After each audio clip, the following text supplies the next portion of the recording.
بسم اللہ الرحمن الرحیم، السلام علیکم ورحمۃ اللہ وبرکاتہ۔ ناظرین گرامی، سخت پریشانی کی حالت میں یہ دعا پڑھی۔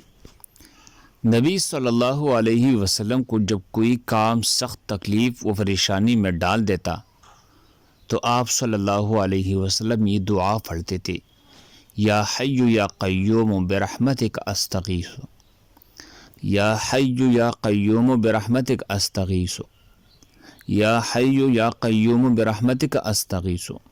اے زندہ اور ہمیشہ رہنے والے، تیرے رحمت کے وسیلے سے تیرے مدد چاہتا ہوں۔ ترمذی شریف 3524۔ اللہ ہم سب کو اس پر عمل کرنے کی توفیق عطا فرمائے۔ دوسری مسلمانوں کے فائدے کے لیے آگے ضرور شیئر کرے۔ جزاک اللہ۔